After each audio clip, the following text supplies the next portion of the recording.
lies, lying. Something that I think sometimes real estate agents are considered to always be lying. We're not. Let's talk about the kind of lies that are out there. There's white lies. You know, your haircut looks great. Maybe it doesn't. Lies of omission. I forgot when actually you remembered. Exaggerations. You know, this house is the most beautiful house in the world. Bold-faced lies, and actual just flat out, everyone knows you're lying, it's a lie. And finally, deceptive lies. And deceptive lies are probably the worst. And I think you're not going to find many real estate agents that do deceptive lying. It just never works with a contract. You have to be able to be telling the truth. So why is there lying? Why is there lying in real estate? It's not really lying.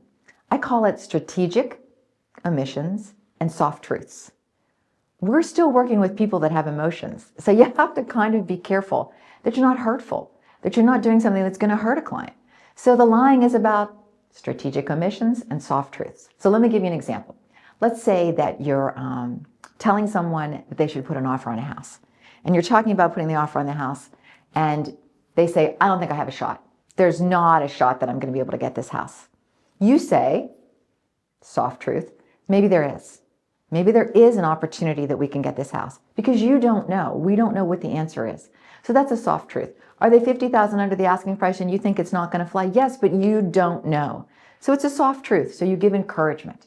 That's the first kind of soft truths we tell.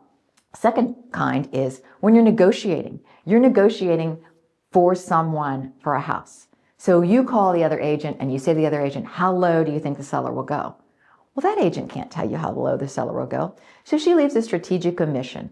She says, put something together, let me see it, and let me see what my seller's willing to do. Again, it's kind of like a strategic omission because she might know her seller's not going to take $50,000 under the asking price, but she's not the final answer. She doesn't give the final answer, the seller does.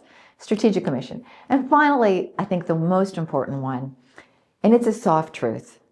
You're keeping the client's morale high, buyer or seller. Let's say it's a seller and there have not been a lot of showings on the house and they're starting to get really depressed and worried that their house is never going to sell.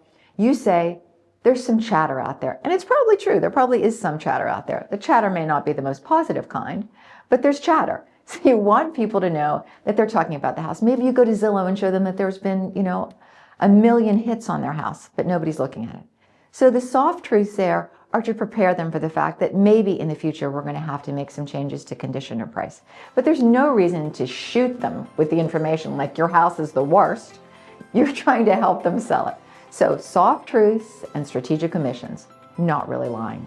So the truth about the real estate lies.